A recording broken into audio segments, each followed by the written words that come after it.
Hey guys, welcome back to the channel and welcome back to the build of the Skymaster PC-21 turboprop aircraft. This is video number 3 in the build series.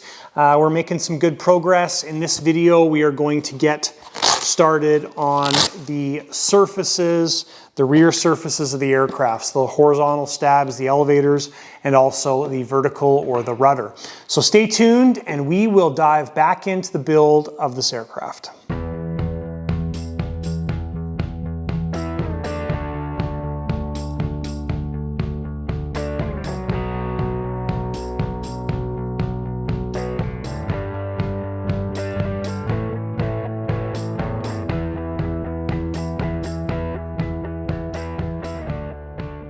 All right, guys, we're moving on to the surfaces of this plane. So we're going to get started on the elevators. I think these should go fairly simple. We are doing external actuators, servo rods on these surfaces. We're not going to try and do internal because there's really not enough room to do that. So everything's going to be external. So let's dive back into the PC-21. All right, so we've got the first servo kind of roughed in place. You have to cut the elevator opening. And the other thing I needed to do was open up this actual opening here a little bit to allow the servo to be inserted.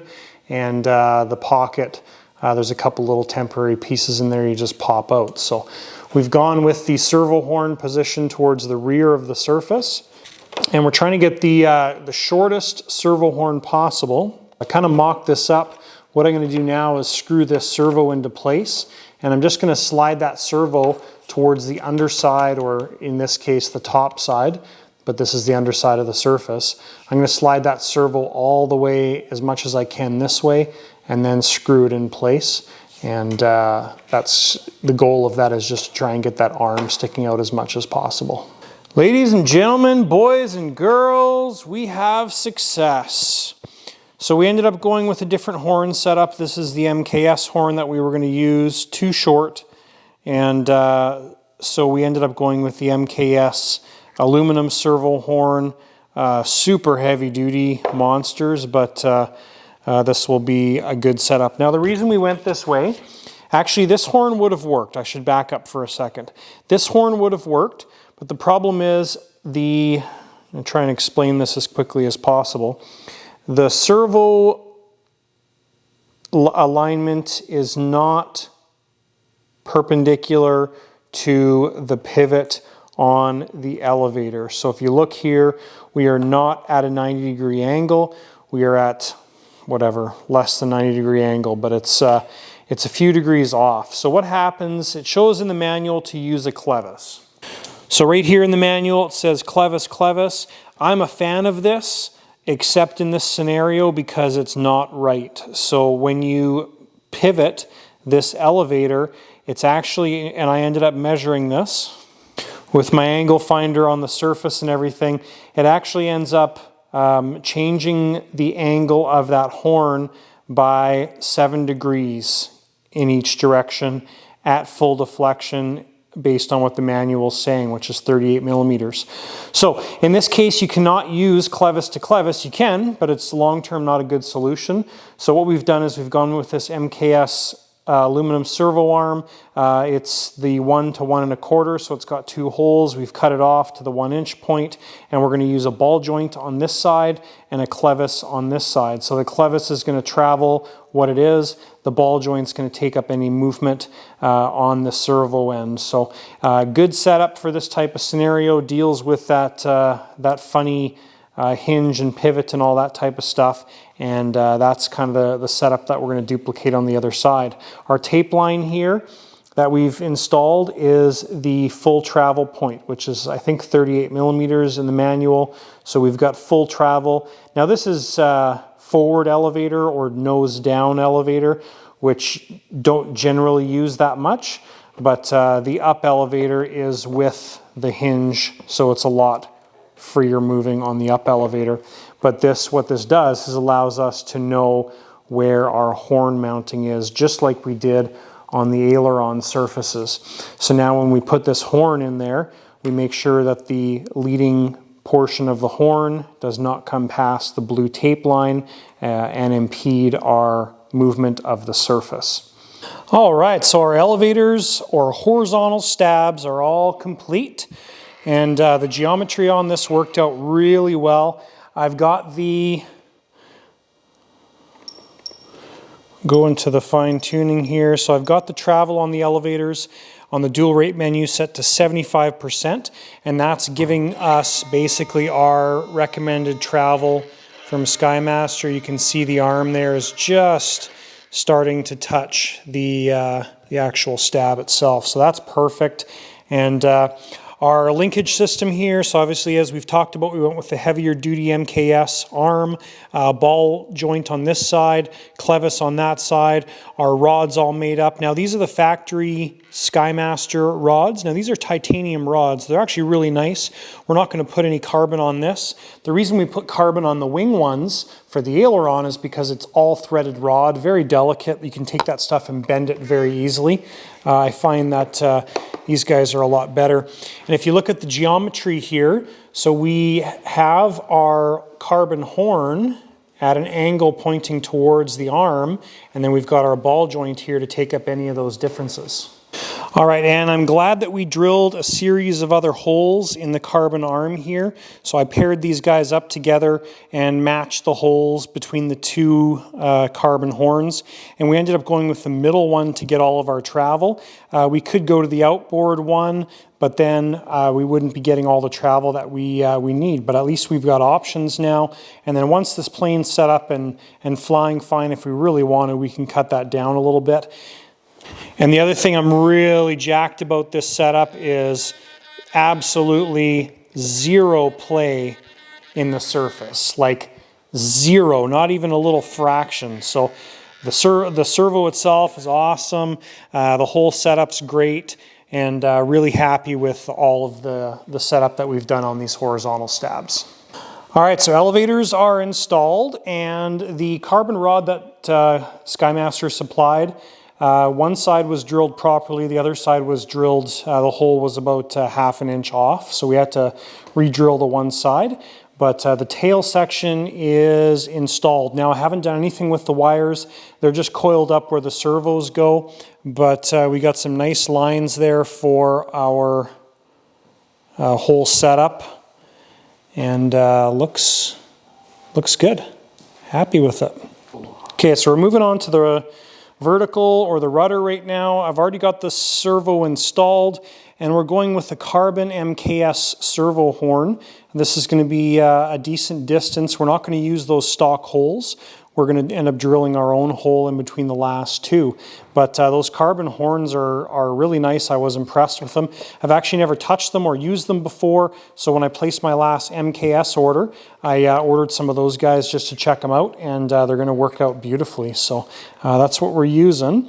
So we've got the servo installed. We need to cut our slot next. I just need to measure that out and see what we need to do. So we're going to get the servo all complete, have that horn coming up, and then we'll measure for our pivot point on our actual surface, and then we'll do up our linkage for that. And this one we're going clevis to clevis because we've got a decent straight line there on everything, and it's going to work perfect. Okay guys, so I'm just going to show you here how we've got everything sorted out with the rudder. So we've got the carbon horn installed, as I showed you in the last clip. Put a golden clevis through there, re-drilled a hole right below the outboard hole originally, and put one of the long Skymaster linkages in there. All the other ones they include in the kit are about ½ an inch shorter, and there's one single longer one, which you would need to use for the rudder for this application. Then what we do is we can just put the golden clevis on the other side, so we've got a little bit of extra length, and we have marked out where this golden clevis sits with Sharpie right there. So now we've got our nice straight line, and it's perpendicular to the hinge point as well too. So that's going to work out good. The blue tape here, what that's doing is, you can see the black Sharpie marks right on top of the surface, maybe. I think that's showing up right there. What that is we've measured the suggested throw from the manual and just drawn a Sharpie mark. So now we know where that throw actually is. And what that does is we put it to the correct throw and put a piece of blue tape on there so we know that our horn's not going to impede with the movement of the rudder itself. So now we know, just like we did on our other surfaces, what that front edge of our horn should be. And we don't want to come past that tape. So as a last step here before we put our cut in this surface, we're just going to take a pen and draw out the width of the base. So now we know that we need to make our slot this wide along that path right there, and it should work out perfectly. So now what we'll do is we'll cut that slot. There should be balsa in this section, or wood, I hope, and our alignment and everything will work out perfect. All right, so we got our slot cut, we got high sol inserted, we got our horn inserted, and to check the alignment of it, pretty straightforward. Just take that carbon or the clevis, drop it over top, and see how she sits. So we're pretty stinking close to where we need to be.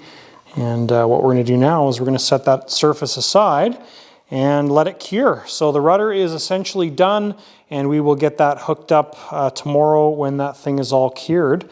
So that is the vertical stab, the horizontals complete. All right, so quick summary of the video so far. We have the tail section done with the horizontal stabs. We've got the rudder all complete with this curing right now, the horn there. None of the wires have been run through the fuselage, so that has to be done. We've got the other wing, the right wing, which was the second wing that we did. That's done as well too, with the exception of mounting the drop tank pylon. Super quick and easy, no problem. New Dremel bit because I broke the other one, and when we were doing the cutout for the horn, we got a little bit of, a little bit overzealous and cut right through the flap. So anyways, we taped this off when we high soled the horn in, and now we've got a nice solid flat piece to touch up. So we'll touch that up with white paint. Our covers are curing right now. Both control horns have been set up, so the wings are done. All right, so we've prepped the fuselage off and just kind of spent the past couple days deciding what to do here. I wasn't sure if I was just going to leave it raw. I wasn't a big fan of that because we're going to be pulling this cockpit out and in and out and in and out to access the innards of this aircraft. And I'll explain more about the cockpit in a second. So what I've seen a couple guys do is just put the stone finish on the inside of the fuselage. Yes, I've only done this portion because we ran out of stone finish. It was an older can, and we need to get more of that material. So that's it right there. It's kind of a neat compromise. So I wanted to try and minimize the amount of weight in here and keep it as light as possible. Now we could have primed or painted the inside of the fuselage gray and then put the splatter coat on top. Of course, we're getting 2 layers of finish, and that's going to add additional weight. So kind of a cool compromise is to just do the splatter coat on the inside of the fuselage. I think it actually looks really cool when it's done. Only downside with the splatter coat is this stuff stinks like you wouldn't believe, and it takes really long to dry. Hopefully it'll dry quicker because there's no base paint primer or anything on there, and it'll dry quicker. But anyways, so we've done this portion, need to get another can of this stuff, and then we'll do the front section there as well. We're not going to be painting the inside of the tail, so when you have this cockpit off and you look that way, yes, you'll see the open tail. Not a big deal. Just want to make this section here look pretty where we're mounting all the equipment. So we've prepped off the fuselage for that. We'll continue that tomorrow if we can get more paint. Next thing we're moving on to is the cockpit. I think that'll be the final portion of this video. We'll see how things work out. Anyways, the plan for the cockpit is I don't want to have the cockpit mounted in the fuselage and then have to take the canopy off, undo all the bolts and screws and everything for the cockpit, take the cockpit off. What I want to do is I want to have the cockpit mounted inside the canopy. So when you take the canopy off, the cockpit and the canopy is all one assembly. So when this comes off, it'll just be nice and simple. Now, one of the downsides to that with our setup is our little pilots that are having a nap down there. These are the moving head pilots. So there will be 2 servo connections to do up. I think I'm going to leave those servo connections nice and long so you can actually take that cockpit, put it on the ground, and not have to disconnect those leads. I think that's kind of a good compromise. Anyways, what that really means for this whole setup is we need to fit these things inside the canopy like that.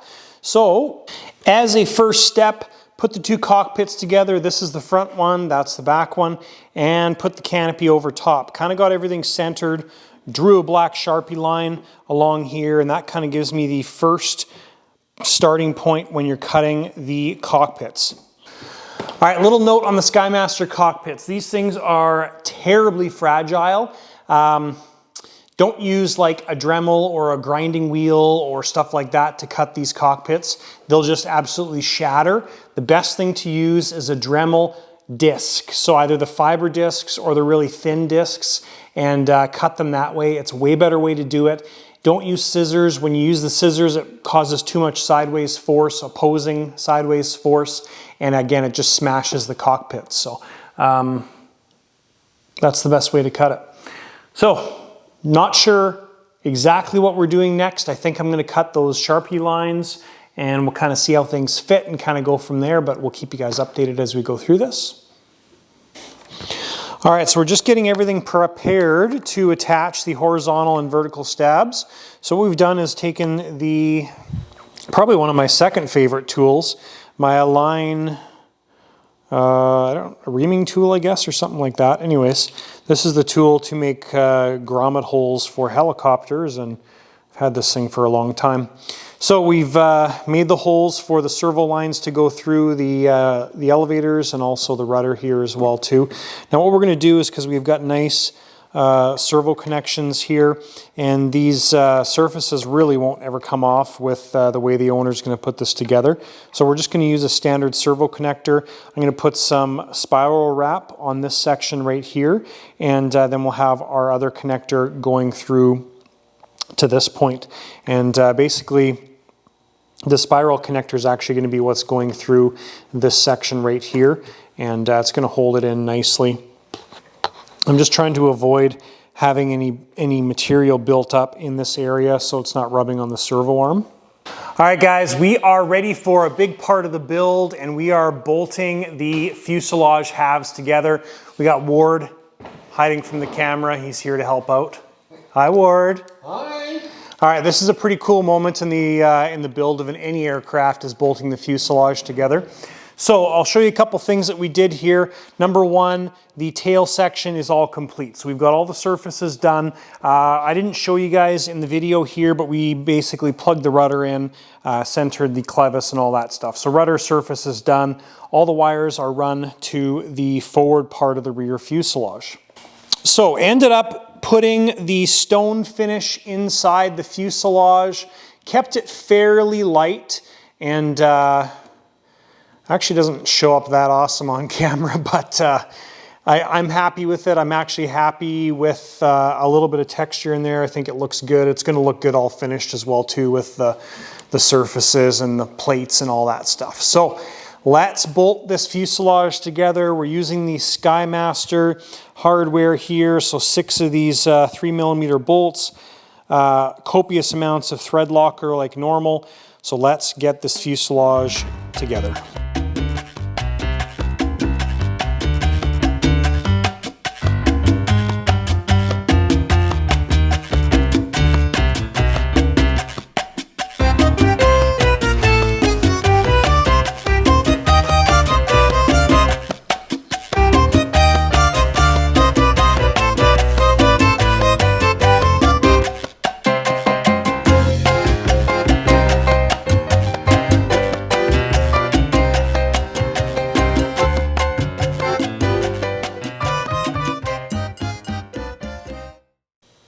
There she is, guys. That is gigantic. That is a huge plane.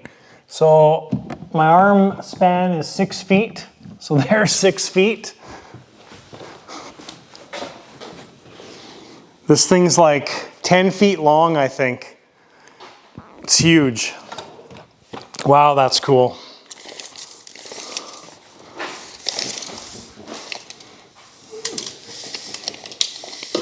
So from nose cone to very tip of the light, it's 112 inches, 9 feet, 4 inches long. Super cool. So we're done bolting the fuse together. Lots of Loctite, just got to tighten those bolts down and fuses together.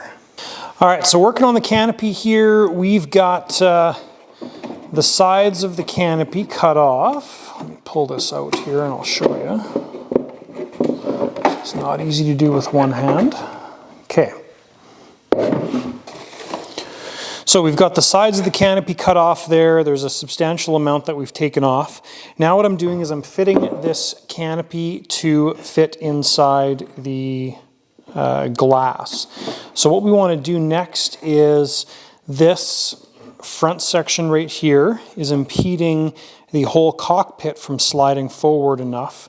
So what we need to do is cut this black section back. We'll cut it about halfway just to make a slot like this, and then that's going to allow us to fit it forward a little bit more. I want to try and get this tucked into this front drop as much as possible. And then so once we get that kind of in the right position, then the little nubs inside there for the hook that locks the canopy down. We want to do our little cutout for those guys so it's sitting in the right spot, but we don't know where that little indent needs to be until we get this positioned correctly. So that's the next thing I'm working on here, is just getting that off. And again, just using a Dremel with a circular bit is the best way to do this, and it minimizes the amount of damage to the cockpit. All right, guys, so when I say go slow and take your time, I definitely mean it. I've been working on this front section here for an hour and a half, just over, and we got it fitting very well. So that's how it's sitting in the canopy glass. You can see the cutouts there. We've done a bunch of sanding on the front part of the canopy to make it fit. If this piece is too wide, what happens is it won't actually sit inside the cockpit. The cockpit's got to go in and then slide backwards, so it has to have a decent amount of room to actually be able to fit in here. So I've done some sanding around the front side here just to make it fit and have enough room to actually fit in there and slide backwards. So front canopy is basically done. As far as the fastening goes, what I'm going to do is I'm going to cut a thin piece of ply, 1/8 inch ply that's wider than the back of the cockpit. So it's going to be just a hair wider, not much though. It's going to be this width, and we'll be able to screw up through the bottom of the canopy into that plywood. So that plywood is going to get glued on the actual canopy itself. And then what I'm also going to do is put a couple little pieces of plywood, so one here and one on the other side. So again, we can screw up through the canopy into that plywood, and that's going to hold the front section down. So that's just the front that we've been working on. Next thing we're going to do is we're going to focus on the rear portion once we get this one figured out. Now, what I'm going to do on the rear portion here is I'm going to cut this black piece off so we're nice and straight across right here. And we want to get this fitting a little bit tighter, so we're going to take off about half of this width here, and that's going to suck everything up forward a little bit. So that's the first thing we have to do, and then we'll start working on the width and everything like that. So ultimately what I'm kind of thinking about here is we actually might take that piece of plywood and put it across the top all the way, and then that screw will suck down the plywood. So I'm not going to make any of those final decisions until we figure out how this is all going to work together. All right, guys, so we pretty much have all of our cockpit pieces sanded down. There's really not much to show you with this because they are going to change on every single airframe no matter what you do. So this is kind of the layout here. So we've got our little pieces that I talked about there. We've done a bunch of sanding and fitting and all that kind of stuff. We've got 3 pieces here, so we can also screw the cockpits together with that center one. That's the whole point of it. And then these guys will go through the canopy. We're going to put another 2 pieces on the back here so we can screw that up and into the bottom. And what I might do here is just put a piece all the way across. We'll see. I'm still figuring that part out. On the actual fuselage, done a bunch of sanding here, like areas like this, you need to sand so the cockpit actually fits in here because the fuselage was too narrow. So that's all the little fitting details that you need to go through. Last detail here is the rear of the cockpit. So that rear cockpit, this is flipped around, but it only comes to about here. So we've got this big open space that we need to fill. And easiest way to do that is take some thick cardboard paper here, and I just laid this down on its back like that, traced it out, and then when I cut this out, I cut it out about 1/4 of an inch narrower like this. We've got a nice bend in there for the bend, and that comes forward and fills the space. We've got a little cutouts here for a little rivet things that are inside there, and this fits in there great. And what we'll do is we'll just paint this thing black, and that'll be a nice simple fill-in piece for the cockpit. It fits on the inside of the lip, but that gives you an idea of what it looks like. So next thing to do, paint this thing black, and then we are gonna start getting this cockpit fit. All right, so we've got the wire basically coming right out of the guy's butt. And the easiest way to do that is drill a hole through the seat and drill a hole through the bottom of the canopy tub or cockpit tub, and just feed the wire right through. Now I'm a fan of using safety wire to hold the pilots in. I find it works really well. It's almost hidden, it's removable. So what I'll do is I'll drill a small hole through these side pieces, which are wood, and put a little safety wire extension, put my guy in there, and then I'll just bring it around his belly and tie it in place. And it works very, very well. All right, so last step before we get the canopy all installed is the last step that I just completed was everything's painted black. So all of the extra wood that I've glued on and all that stuff's painted black. I also did a little trim in black around the opening for the tub. That's just to get rid of the gray, and it's going to blend in better when it's inside the black canopy. So anyways, that stuff's all done, and now it's time to assemble it. I think it should go together fairly well. I think what's probably the best way to do this is get our back flap installed first, then probably put the rear cockpit in and then the front one. So I'm just going to play around with it, and I'll give you guys a description of how I managed to get this to fit together really nice. All right, so cockpit is done. What's up, dude? He's staring right at us. So we've got, went together quite well actually. The only downside was the center console for the rear guy. It was loose because the CA came loose, and we needed to get this screwed in. So I was going to put one screw in the center, but I ended up putting 2 more here just to suck it down, and that was needed to be able to drill the holes for our outside ones as well. So we've got 3 outsides on each side, and then we've got 3 in the middle, and it's nice and solid. So should work good. Still haven't fit it into the airplane, so fingers crossed that it actually works. All right, guys, so I didn't really do much, just kind of got the hang of installing this cockpit, and really is not that terrible. So it's a nice snug fit. It's a bit of an interesting design because you have to go forward and then backwards.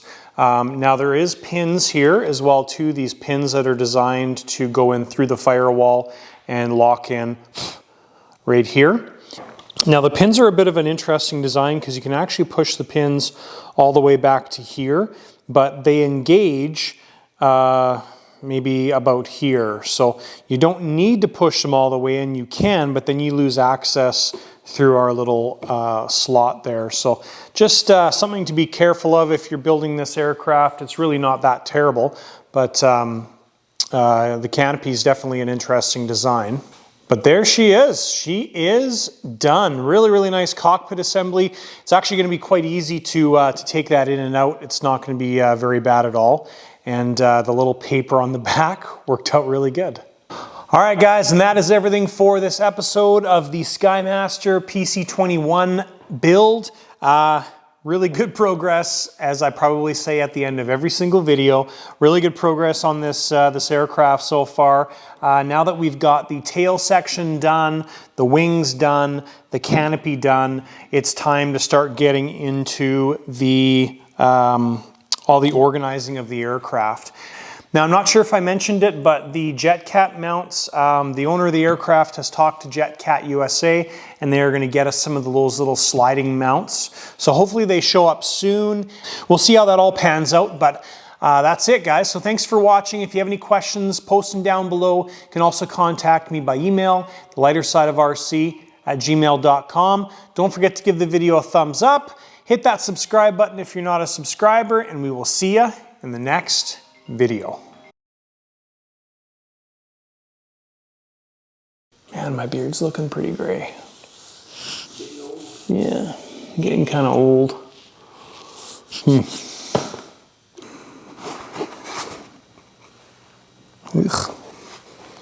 Little spider action. I think it's a dead spider. It definitely is a dead spider now. Gross.